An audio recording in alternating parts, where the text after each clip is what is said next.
Hi everyone, this is Andreas Rick for Wasder, and we're having a Wasder podcast here.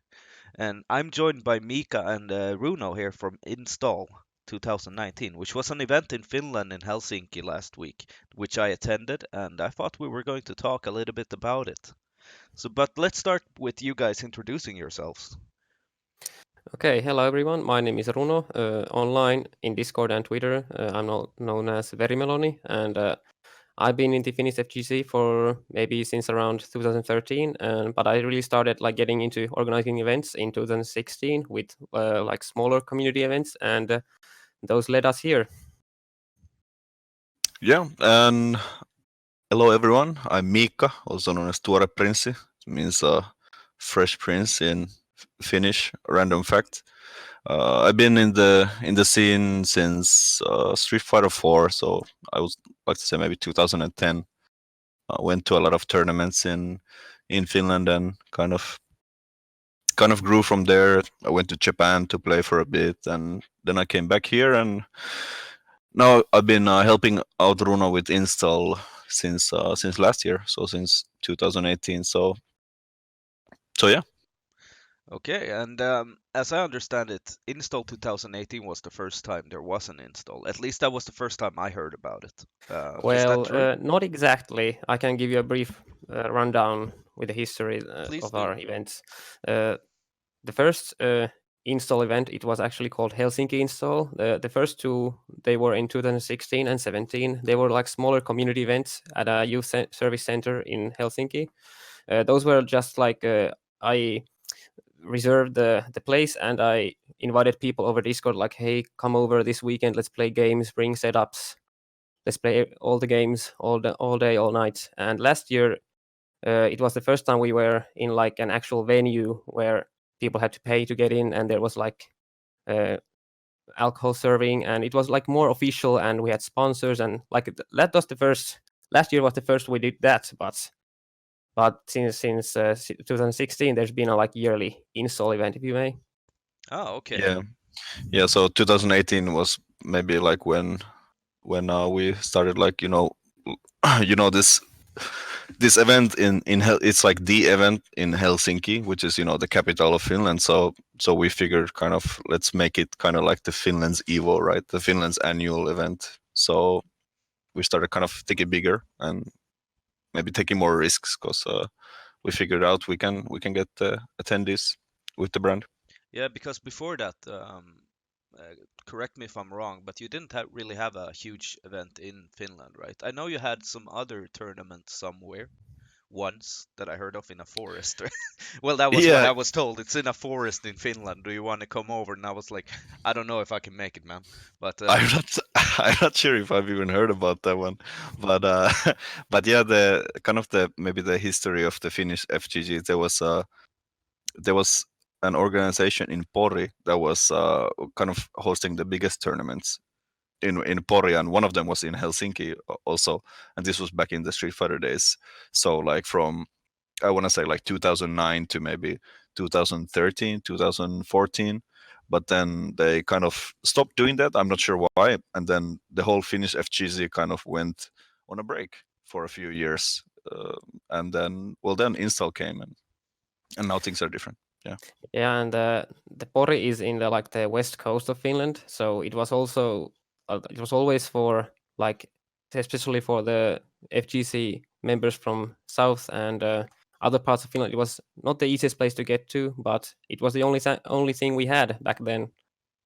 But we had from those events, I got inspired to organize the original Helsinki install events, and after in 2017 there was the I think the first in Finland, like the venue event, if you may, like it was organized in a hotel, but it was organized by I can't remember his nickname, but it was a Smash Melee player, and the event was called Nordic Rumble. It was in Seinäjoki. That's like in the maybe in central Finland. Yeah. It was the first one I attended that in Finland that was in a hotel, and there was like a venue and like big screen with a stream and stuff like that. So from there, I got the inspiration to try to grow install into something akin to that. Yeah, I think Stemo is the guy Yes, demo. Yeah, yeah, yeah. doing Nordic Rumble also really awesome event. Big shout outs to him. Yeah, he's the one. Yeah. Okay. Um, yeah, so I mean, it's a pretty big step then to create what you guys had this year compared to what you guys maybe had a couple of years before, right? Yeah, so we've been since 2016. We've always at least doubled our attendees up until this point. It's probably not gonna happen next year, but yeah, I gotta watch out what I say. It might actually happen. Yeah, but Yeah, but that's the a good thing, right? yeah, but the numbers have been like growing steadily, and actually, from last year to this year, there was the biggest hike with almost 200 people more than last year. So what was the exact numbers from last year and this year? If I remember correctly, last year we have total number of 107 attendees, and this year, after we like figured out all the numbers and the spectator passes that were sold at the event, we had the exact total of 290 people. Okay, that's awesome. That's a pretty good increase. So Hmm 900 people next year? I don't know, but there's maybe some things that can explain that growth, because this year we had a lot more marketing, and we also included the Smash community this time. So they brought like at least 50 or 60 people more than last year. Yeah. Last year we Yeah. didn't have the Smash at all. So Yeah, I think we've managed to reach one of our goals, which is kind of get the majority of the Finnish FGC in like one place, and that's so I think next year it will a lot of will depend on overseas competition, and of course, like nearby Nordic countries, and Estonians were missing this time. They were supposed to come but couldn't make it, and things like this. So I think that's definitely kind of the marketing side is what we're trying to improve, and the timelines so that people can get their schedules corrected. So when you create an event like this, what's the biggest challenges when you don't know, for example, how many people will come, or if when you just try to decide a venue, those kind of stuff, because those are things as an attendee you probably take for granted, right? But I guess that there is a story behind all of those things because decisions need to be made and you need to have like projections and so on, like how mm, things will go. So could you talk a little bit about that, Runo? yeah, well, I think everyone has the like same story in that regard, that they start organizing smaller events first, and when they have this small following, then they'll eventually go bigger. Because I don't think no one comes into this like scene and just says, I'm going to organize an event and set up place and time and number of attendees that can and join. Like nothing like that. It's always like you start with a little group of your friends, maybe only, and you invite more and more people every time, and then you just go from there. Like if I remember correctly, first time I myself organized this Helsinki install event in Helsinki, we had 40 attendees, which I think was a really like a lot. Next year we had 60, and after that we in 2018 we had over 100. And I don't think we last year we didn't think we were gonna hit that 100, but we eventually did. Yeah, yeah. I think I think it's a pretty basic process in the venue finding. Is that we're at least gonna get the same amount, right? Because like of course we're improving every year with with everything we do. So we have to assume that it's gonna go better than last year, right? So I think that's kind of like the golden rule there. But other than that, in venue hunting, there's like a lot of different things that come to mind. Of course, location is really key.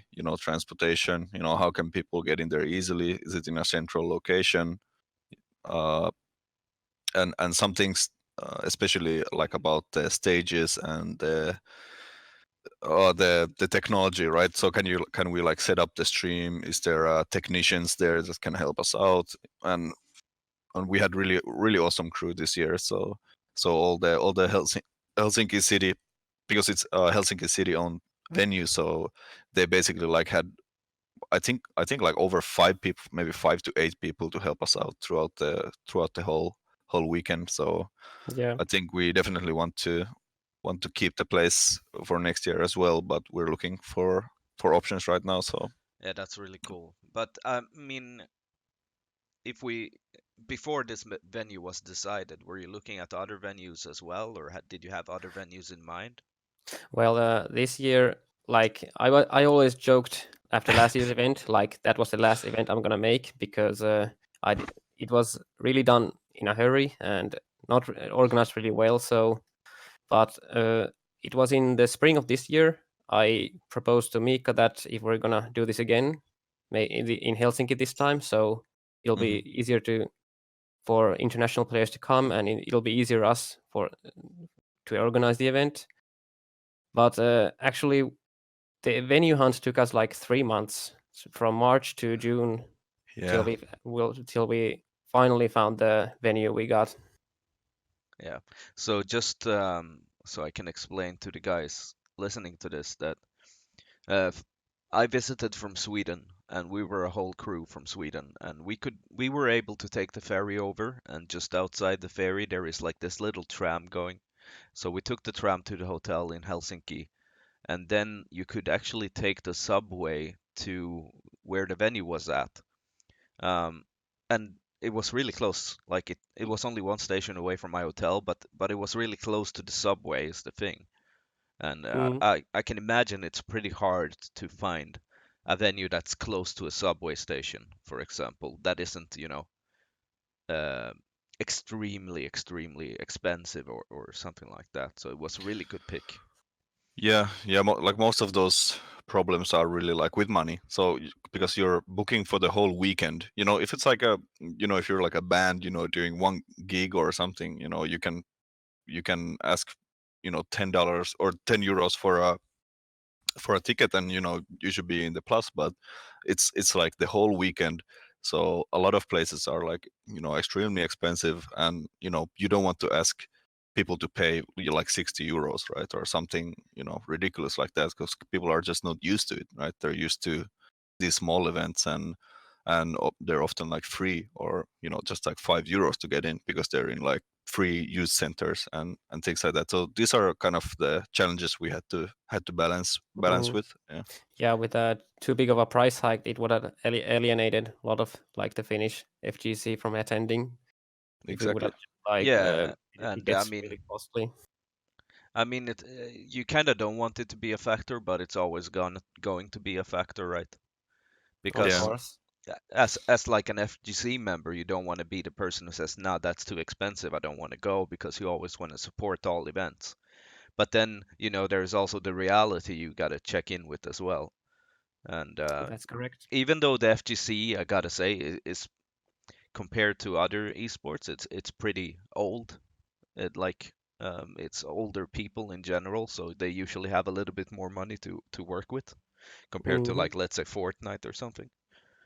Um, mm, but still, it's not like everybody just have money lying around at all times. So I can see Yeah. that being really hard to make both fair and um, not so that you guys have to crawl on your knees afterwards. Yeah, and that also connects to the other challenge that Helsinki is the capital city of Finland, so everything is pricey here. But we really wanted to organize event here because last year in Lahti, it's one like maybe an hour train or a bus trip away from Helsinki. But then again, uh, we only got to the venue at the event at the weekend. We organized the event there, so this time we visited the venue first time in June already, and many times after that before the actual event. So it was just so much easier for us to organize the event in Helsinki where we live. yeah, no surprises. And I know I would like to add to the discussion that I think is really important, for at least it's something like we've noticed, that you really have to try to grow, incrementally. It's because of your community will, like, if you like have an event with 50 players, and then next year you plan an event for 1,000, it's just not gonna go well, because like people can't really, they cannot place any value for their money, because it's like you're growing so much, so they don't know like what's different, right? What are you promising? But if you grow little by little, add some more things, then it's gonna it's gonna grow organically. That's what I think, at least. Exactly. Yeah, and I mean, thinking back at the install, I think it was really well run event. I think you guys did a really good job. So I'm Thank sure you. that Thanks, man. the word will spread, right? And I think Hopefully, I know hopefully. there's talking from the Swedish community. I know that a lot of them, for example, wants to be there. Of course, as long as when you're talking international trips, it's suddenly a lot more money you got to put in. But I'm sure that more people would like to come next year if possible, for example, from the Swedish side. And hopefully we will see more people from Russia as well or other places of the world. Yeah, that sounds awesome. We have to get some Sweden versus Finland team matches going on as well. Those are always hype, as we know from hockey.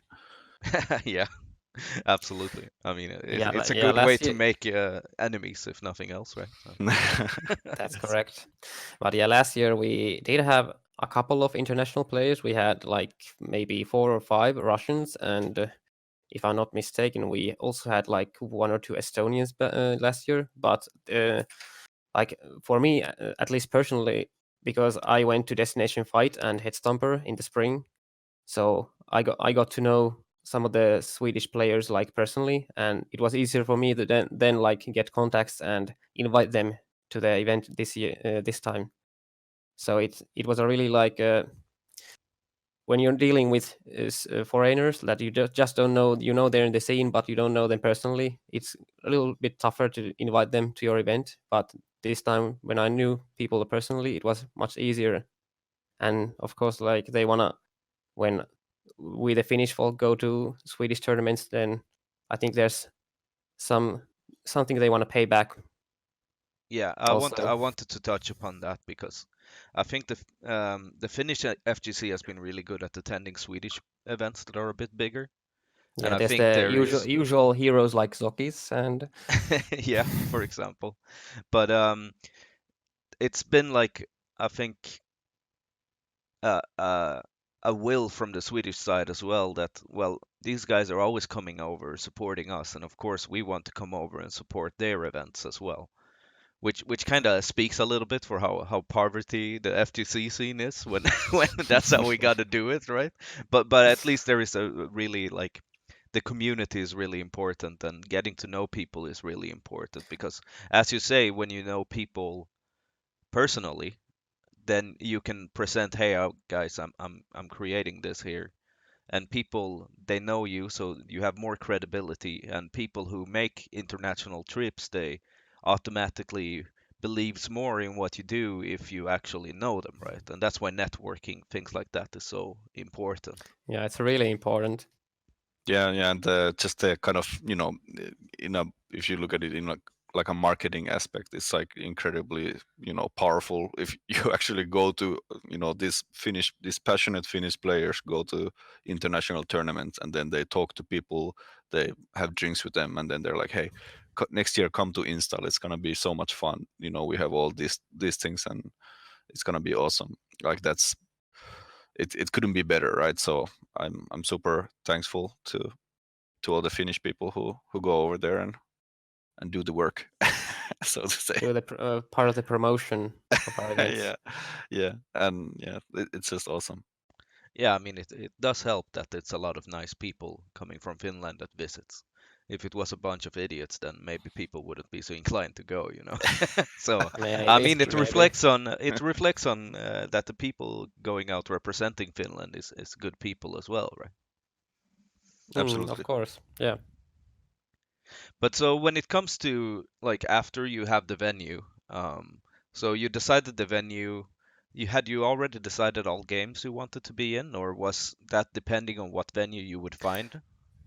Well, we had this general idea of like, okay, these are like at least like 3 or 4 main games, and what are the side tournaments. We had like the general idea already, but uh, last year we had 3 different streams, but we just didn't have like enough personnel to run them.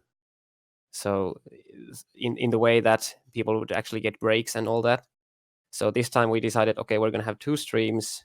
It's a limited time of stream time for each game. So we decided to have 4 main tournaments, and did we have like 9 or 8 side tournaments in the There end. were so many. Yeah, there so was many. maybe And there were so one many game people too. attending them too. I was surprised. They were super Yeah, popular. they blew up so much. Like it was like I don't like we didn't know how to feel. Like we should be happy that like Third Strike has 50 people, but then it's like, oh my god, Then you how are got we to gonna work do and you're this? like, "Oh my God."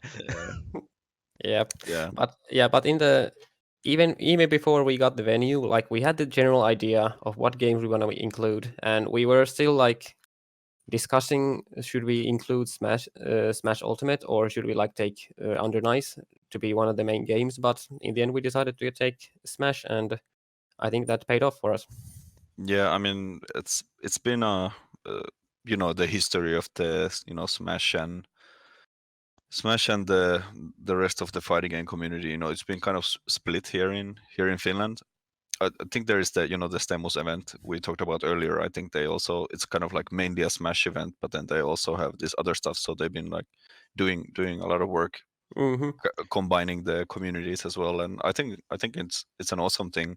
There was also like a lot of Smash players that attended also other tournaments. So there is actually like some crossover Yeah, between those games. I'd like to cut in here. Sorry, I'd just like to say that for the people listening to this that aren't too familiar with the FGC, Super Smash Bros. And other traditional FGC games like Street Fighter, Tekken, and so on, they kind of have a divided community-ish. So the people who play Smash, for example, they traditionally do not play the other fighting games, while other fighting game players like Street Fighter players traditionally they don't really play much Smash. So the communities for these games have been split, but they usually arrange events at the same places. However, this is starting to kind of blur a little bit now, and maybe that's a result of these people attending the same events and stuff. But you're starting to see a little bit more crossovers now, and that's why I think Runo were talking about should we have Smash or not, because it's two different communities traditionally, right?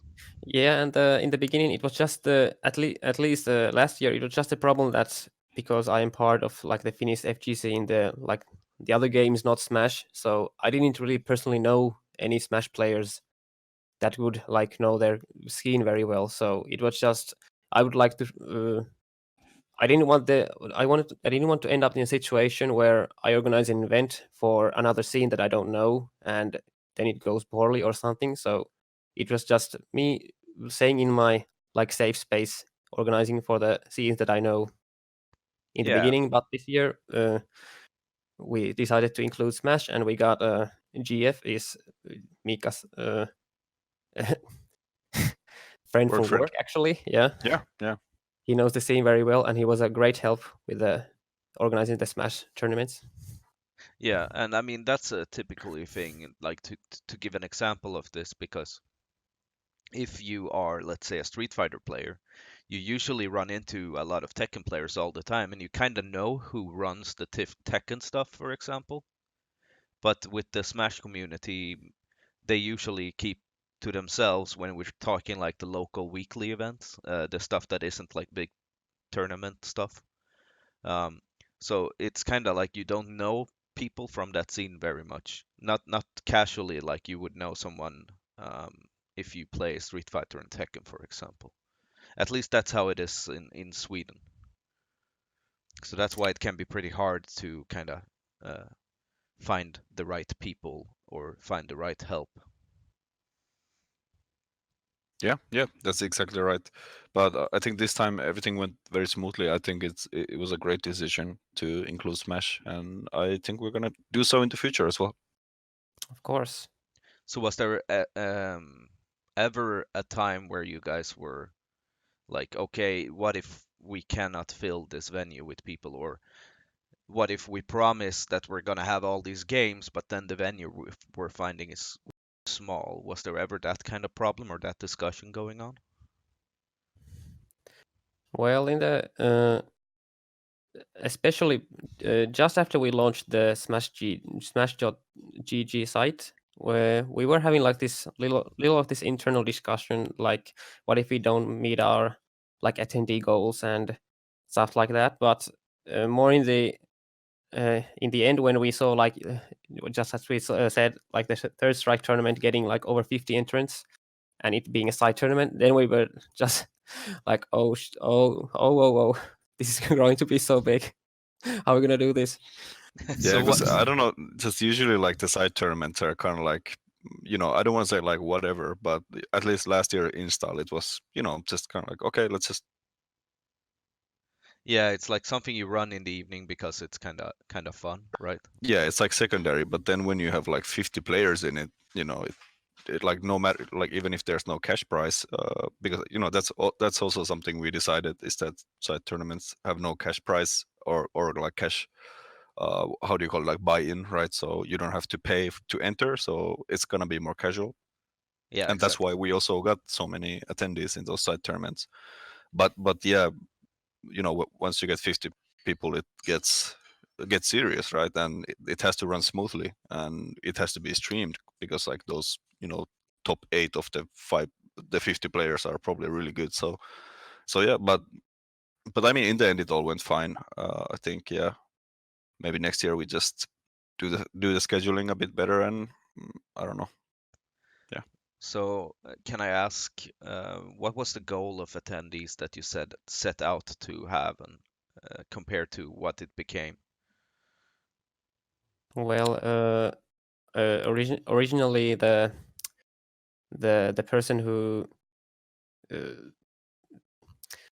who was our contact from the venue, he told us that like the limit of people in that place is 300, and we were pretty optimistic, like we could maybe hit that. But I think like in the end we were just at least after we opened the Smash.gg site, we had the goal of like 150 to 200 originally, but when we also had like the early bird offer thing, and when that was ending, people like really started to sign up, and we actually like we got like 60 people in one day, so it went from 100 to 160 in one day. In one day? Yeah, when I think so, it was something like that, because the early bird offer, it was like 10 euros cheaper than the standard price.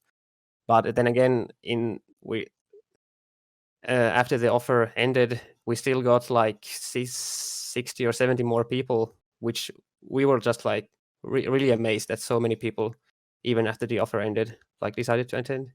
Yeah, it was really awesome. I just remembered, like, the last day of the early bird. I think, I don't know if it's only the Finnish FGC, or maybe just the FGC in general is kind of notorious on delaying the sign up to the last day. But it's super nerve wracking for us, because we're like, okay, Yeah, it's a what classic. what the hell? Like, there's like 50 people in here, and the early bird is like ending today or something. We're stressed out, right?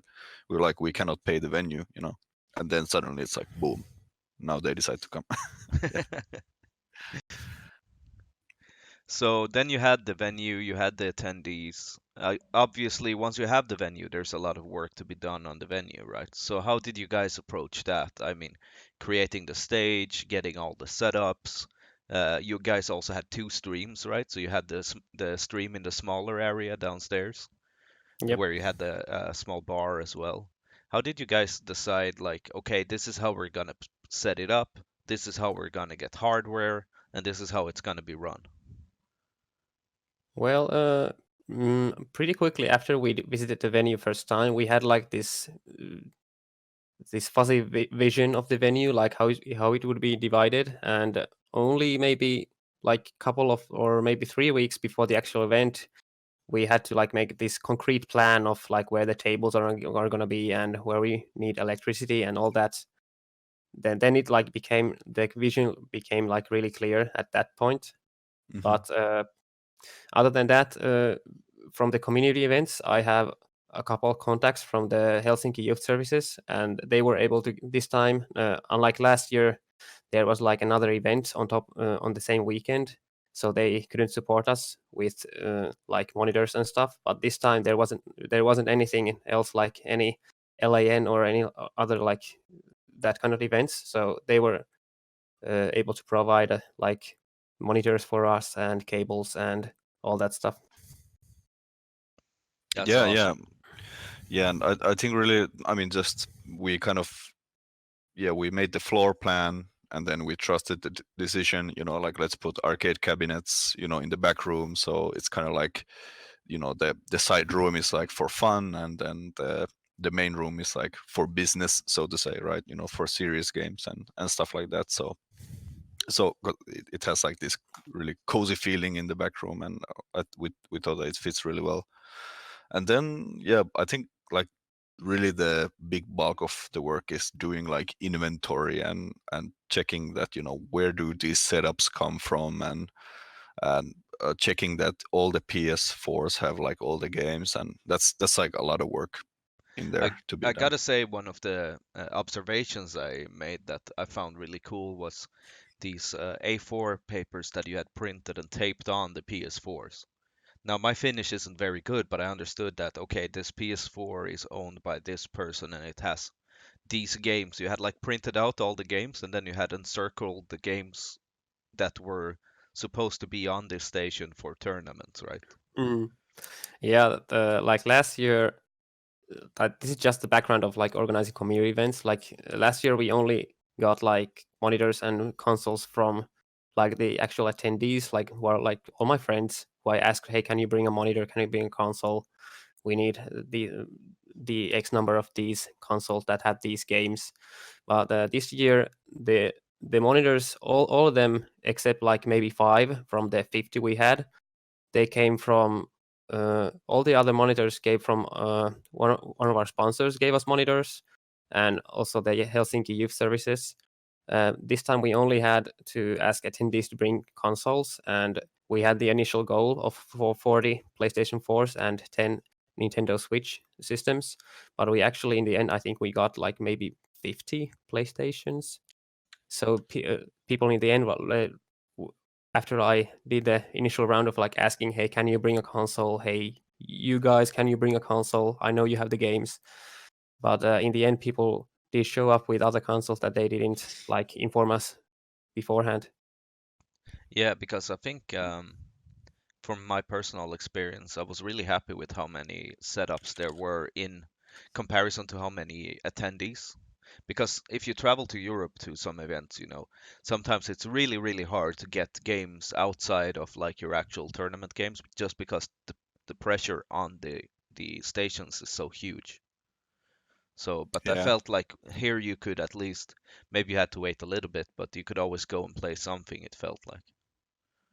Yeah, huge thanks to, well, the city of Helsinki, and then Shelter Game Room, which is it's a gaming cafe slash game room in Kaisaniemi. If you live in Helsinki, make sure to go check it out. It's an awesome place. But yeah, they sponsored us with PS4s and displays. They basically just saved us. That's awesome. So big shout outs to them. What was their name again? So Helsinki City Youth Services, and then Shelter Game Room. Shelter. Okay, awesome, awesome. So, but then there is like the whole thing about the big stage, right? You had like huge cameras, you had the big screen, right? How do you go about to get those kind of stuff?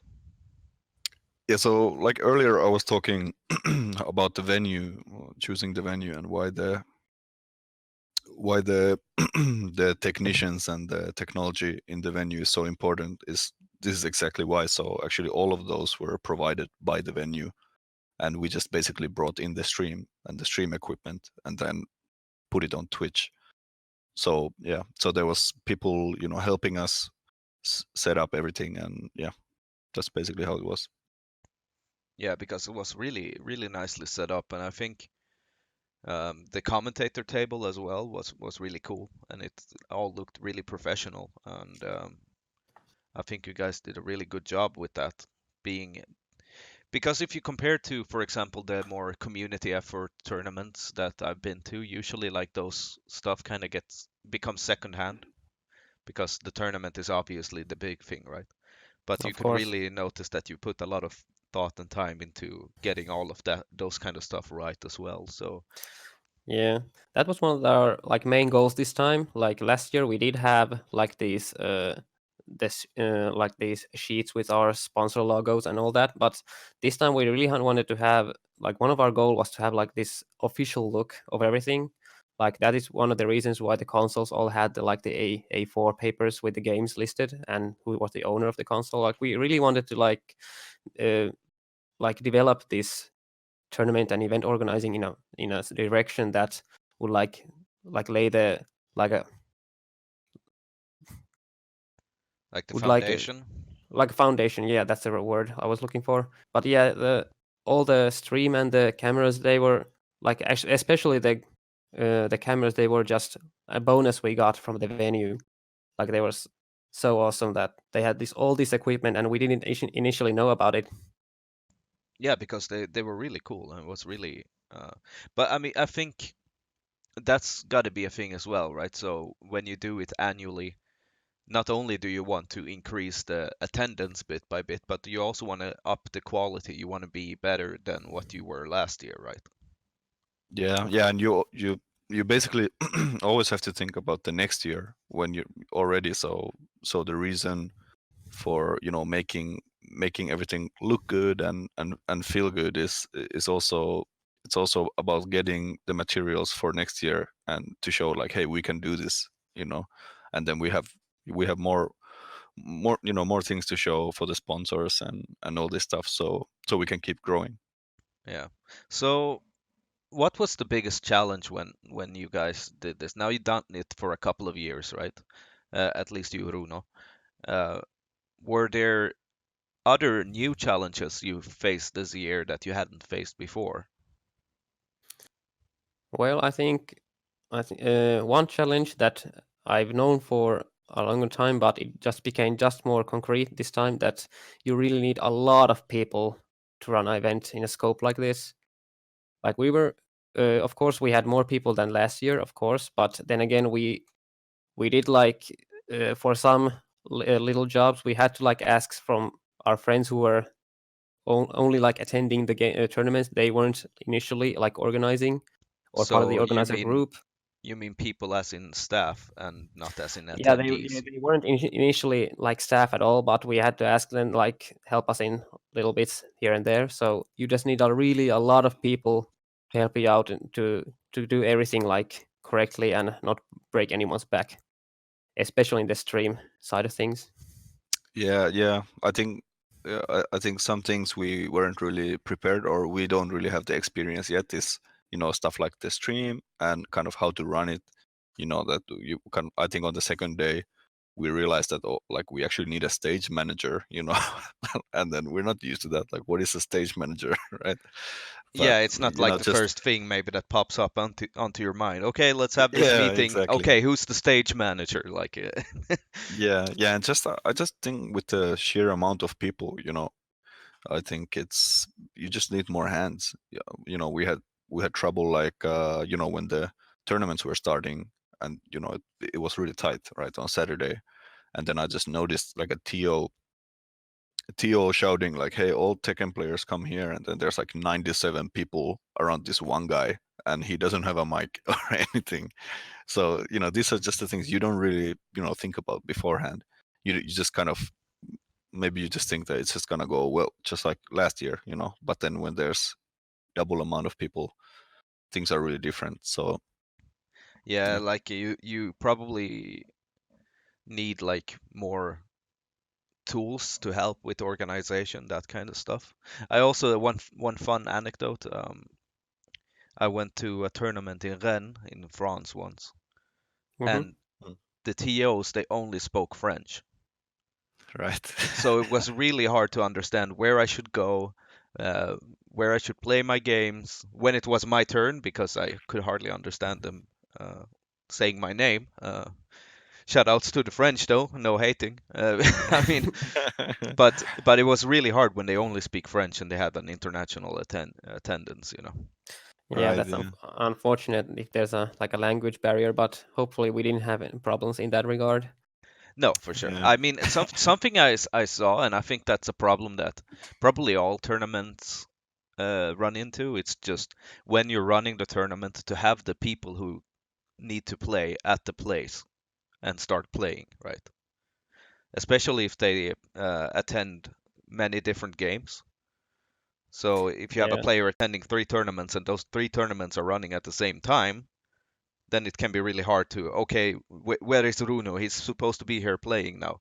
And then you run around the whole venue screaming after Runo, right? Yeah, of course. That was a thing we tried to address before the tournament. Like we had this list in Smash.gg of players that had events like occurring at the same time.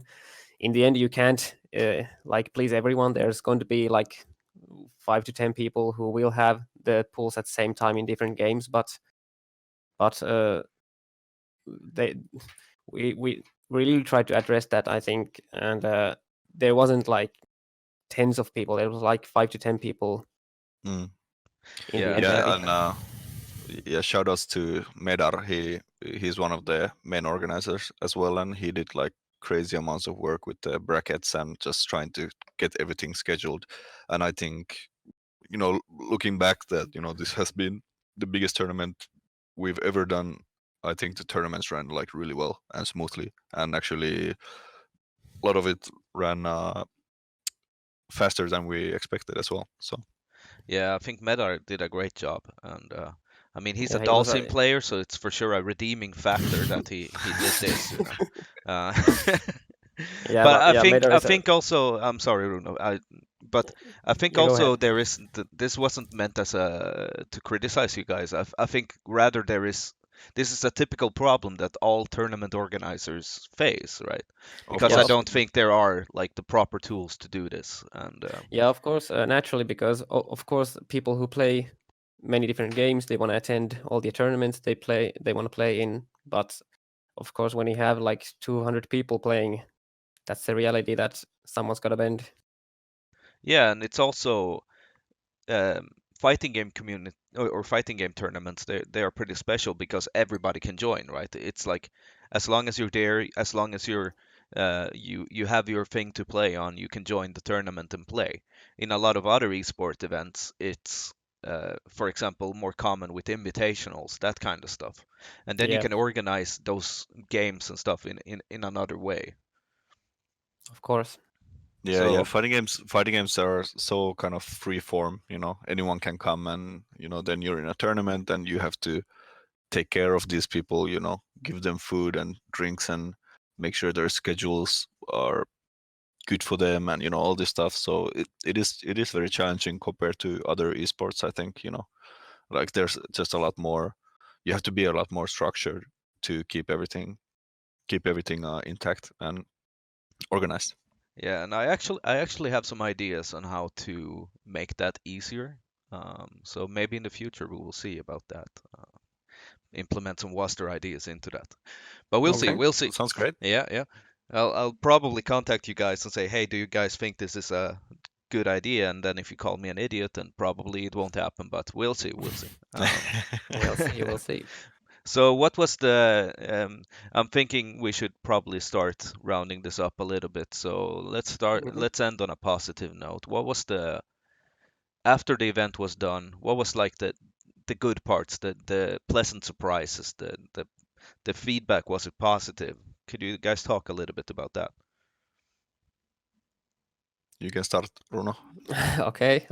Of course, we just got out the like a Google form, like feedback form, where people can leave. We encourage people to leave feedback, so we know what to improve next year. But all my friends and people from the after party we held in Kaisaniemi, they were like, everyone was so happy with the event, and of course there were like problems we didn't address uh, immediately, and we knew about. But in the end, people were so happy with the event, and all the players from Sweden and from Russia I talked to, they were so like, when's the next time we're gonna organize an event? And I just kept telling them like, we'll see, we'll see. Yeah, sorry, you cut out a little bit there. All the Swedish and Russian players were.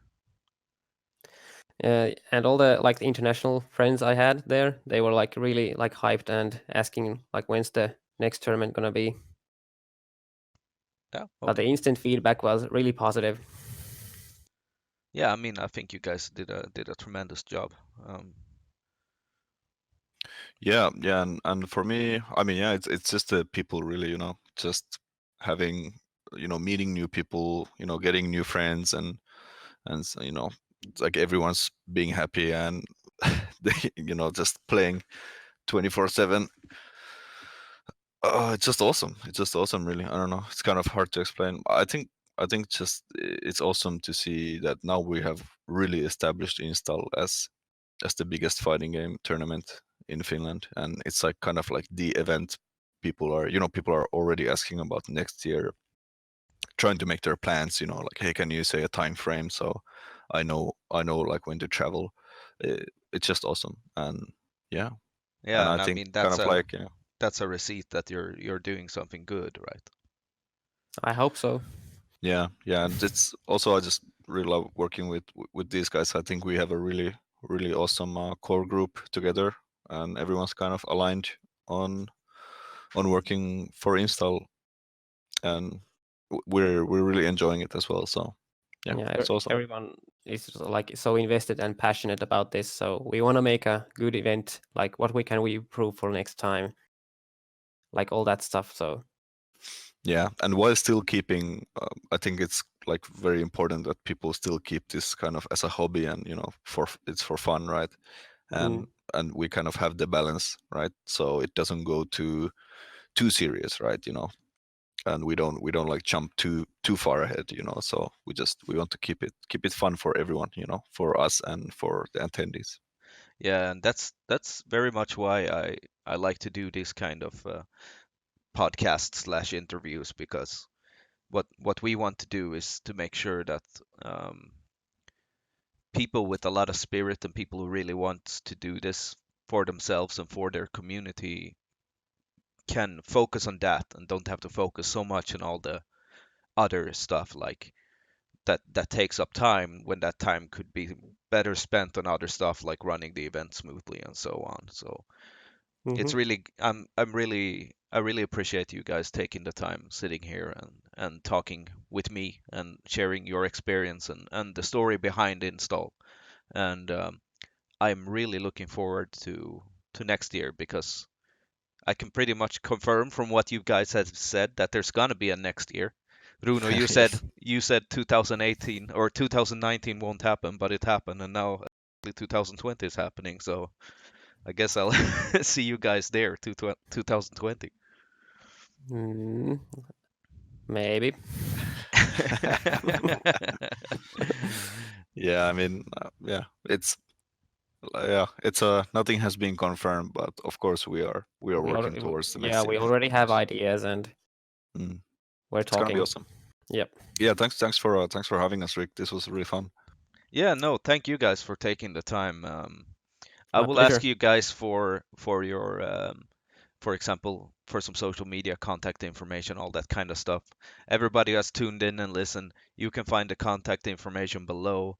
Make sure to check the guys out and follow them on Twitter. Talk to them. Let them know that they have beautiful voices or whatever you want to say to them, and make sure that their hard work gets appreciated. So thank you guys for being here, and thank you everybody who listened. Thank you. Thank you.